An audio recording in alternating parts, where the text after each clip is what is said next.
যে কোনো নিরামিষ দিনে গরম গরম ভাতের সাথে পনিরের এই আইটেমটা যদি থাকে তাহলে আশা করি আর কিছুই লাগবে না। তবে শুধু ভাতই নয়, রুটি পরোটা সব কিছুর সঙ্গেই কিন্তু পনিরের এই আইটেমটা দারুণ লাগে। ড্রিম রেলিশের পক্ষ থেকে আপনাদের জানাই সাদর আমন্ত্রণ। আর আমার আজকের রেসিপি মশালা পনির।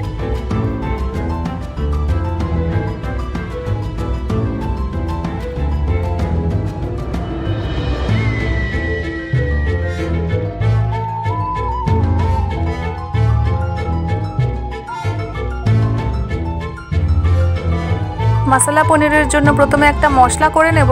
সেই জন্য একটা কড়াইতে প্রথমে নিয়ে নিচ্ছি কতগুলো এলাচ, একটা দারচিনি, কয়েকটা লবঙ্গ, আর দিয়ে দিলাম একটা স্টার ফুল, আর দিচ্ছি অল্প একটু জয়িত্রী, আর 1 চামচ মতন গোলমরিচ।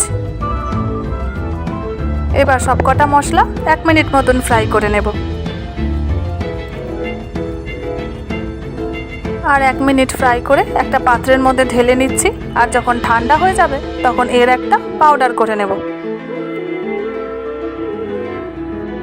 তবে মশলাটা কিন্তু এখনো হয়নি, এখানে আরেকটু উপকরণ লাগবে। সেই জন্য কড়াইতে 2 চামচ মতন সর্ষের তেল দিয়ে দিচ্ছি। আর তেলটা যখন গরম হয়ে যাবে তখন এখানে দিয়ে দিচ্ছি কয়েকটা কাজু বাদাম। আর কাজুটা যখন এইভাবে লাল লাল করে ভাজা হয়ে যাবে তখন যে মশলাটা আগে করে রেখেছিলাম সেই মশলার মধ্যে কাজুটা রেখে দেব। আর সমস্ত কিছু একসঙ্গে গুঁড়ো করে নেব। পনির মশলার জন্য এখানে 300 গ্রাম পনির নিয়ে নিয়েছি। এবারে পনিরটাকে ছোট ছোট টুকরো করে কেটে নেব।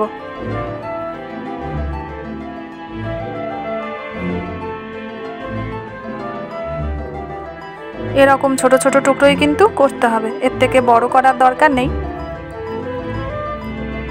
আর পনিরটা কাটা হয়ে গেলে তুলে নিচ্ছি একটা পাত্রের মধ্যে।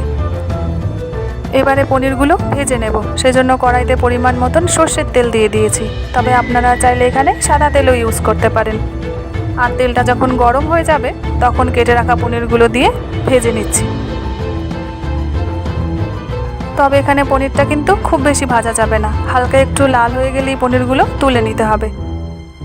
তবে পনিরগুলো যেন নরম থাকে সেজন্য একটা পাত্রের মধ্যে জল নিয়ে নিয়েছি। আর 1/2 চামচ নুন দিয়ে জলের সাথে ভালো করে মিশিয়ে নিচ্ছি।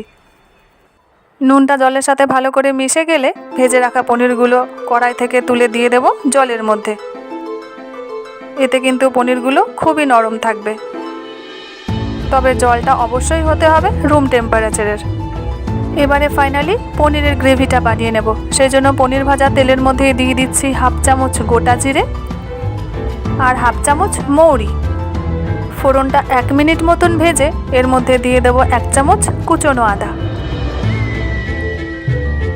আদাটা দিয়েও আরও একবার মিশিয়ে নিচ্ছি। এবার এখানে কিছু গুঁড়ো মশলা অ্যাড করে দেব।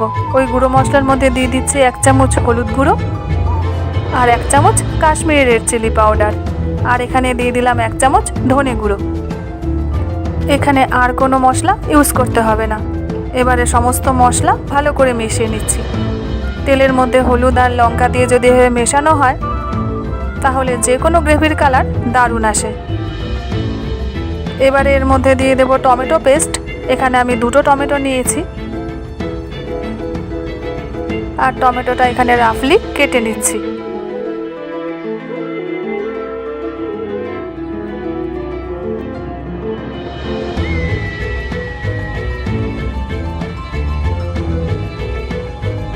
এরপর সমস্ত টমেটো নিয়ে নিচ্ছি একটা মিক্সিং জারের মধ্যে আর একটা পেস্ট তৈরি করে নিচ্ছি।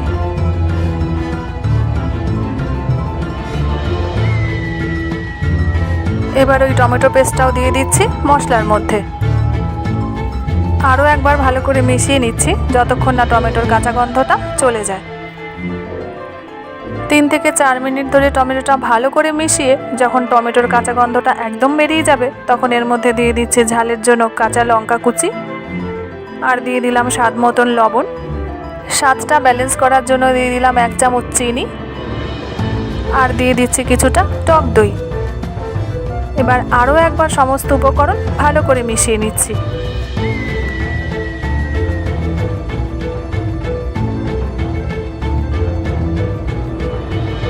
এইভাবে সব কিছু যখন ভালো করে মেশানো হয়ে যাবে, তখন যে পেস্টটা আমি করে রেখেছিলাম, ওই কাজু আর সমস্ত ড্রাই ইনগ্রিডিয়েন্টসের যে মশলাটা করে রেখেছিলাম, সেই পেস্টটা এখানে দিয়ে দিচ্ছি। আর পেস্টটা দিয়ে ভালো করে মিশিয়ে নিচ্ছি।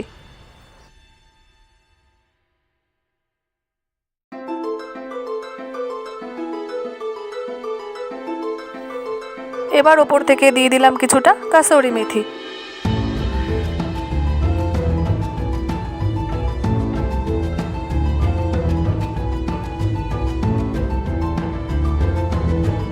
কাসুরি মেথি দিয়ে ভালো করে মেশানোর পর যখন তেলটা ছেড়ে আসবে, তখন এর মধ্যে দিয়ে দিচ্ছি পরিমাণ মতন জল। এখানে বেশি জল দেব না, ওই 1 কাপ মতন জল এখানে দিয়ে দিচ্ছি। আর একবার ভালো করে মিশিয়ে নিচ্ছি।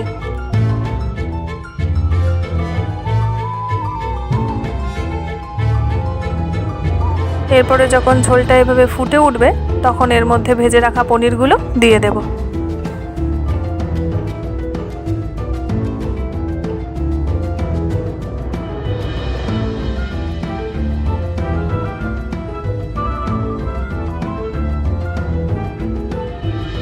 তবে পনিরটা দিয়ে বেশিক্ষণ রান্না করার দরকার নেই, তাহলে পনিরটা শক্ত হয়ে যাবে। ওই 2 থেকে 3 মিনিট রান্না করে নিলেই পনির মশলা রেডি হয়ে যাবে। তবে পরিবেশনের আগে ওপর থেকে দিয়ে দিচ্ছি কিছুটা ধনেপাতা কুচি।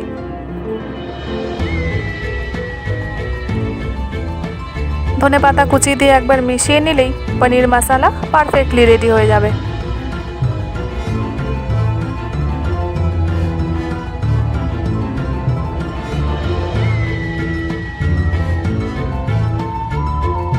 পনির তো আপনারা অনেকেই বাড়িতে অনেকভাবে রান্না করেন, তবে একবার এইভাবে রান্না করার অনুরোধ রইল। আশা করি আপনাদের পুরো ভিডিওটা নিশ্চয়ই ভালো লেগেছে, আর ভালো লাগলে আমাকে কমেন্টে জানাতে ভুলবেন না। আবার দেখা হবে আপনাদের সাথে নতুন কোনো ভিডিও নিয়ে, নতুন একটা এপিসোডে।